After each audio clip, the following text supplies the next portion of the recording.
The Adventures of Anya. Chapter 21, The King and the Princess.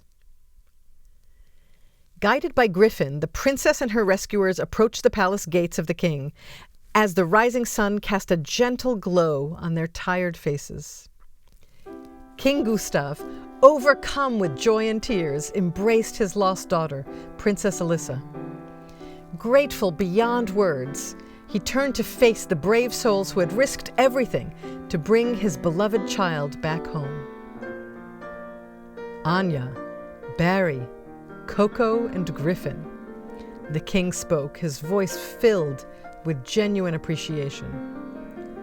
I cannot express how deeply grateful I am for your unwavering bravery and determination.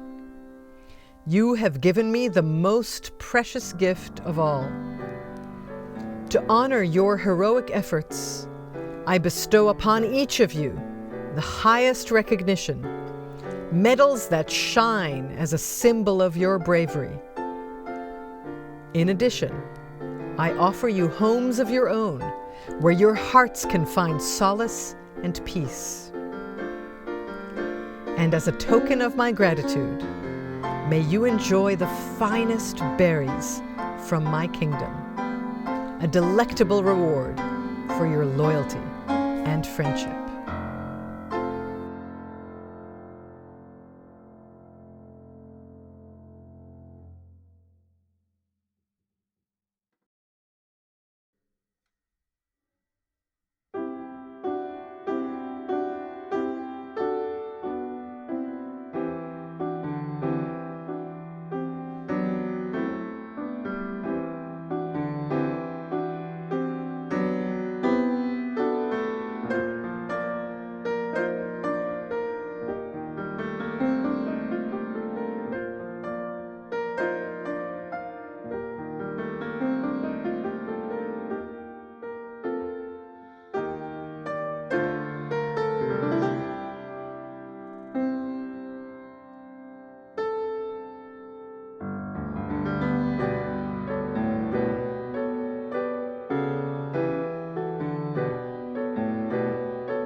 Number 21, finally, the king and the princess are together again. I mean, this is what we've been waiting for, right, through all of these pieces.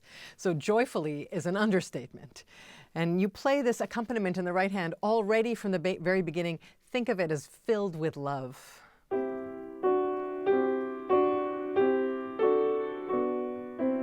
And then you get the melody in the left hand. Now, making this legato is a little tricky. Make sure your top notes are legato. Even if the other notes aren't, the pedal will carry that around.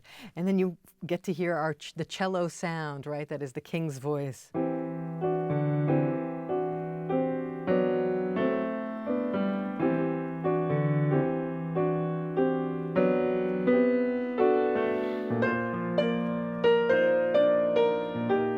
We go through the story a little bit, right? Through the telling of these different pieces of music that we've heard before. It's recalling the themes, and we relived some of the experiences. I love the part starting in measure 22, where you really have the conversation between the king and the princess. So here he is.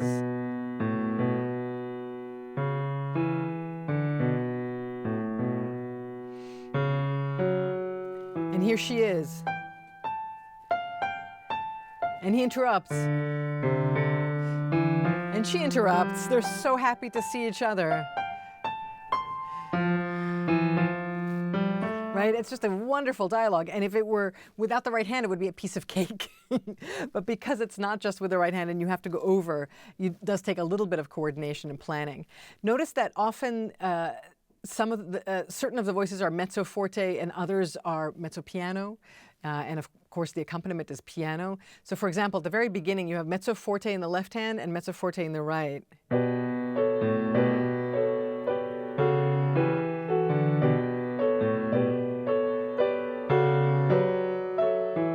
And it continues mezzo forte here on top, but the accompaniment gets quieter. It goes down to piano. And it switches right back down. The accompaniment can be a little bit louder here. Quiet the accompaniment again.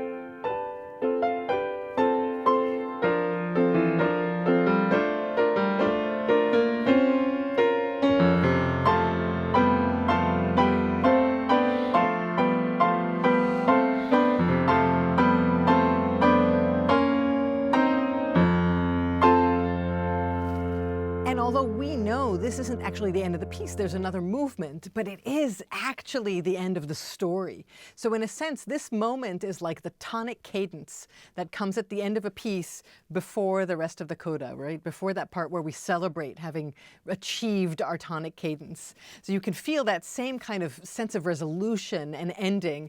I encourage you to make a big deal out of the ending of this, as if it's the closing of some form and really a closing of the story. The rest is just enjoyment of what happened.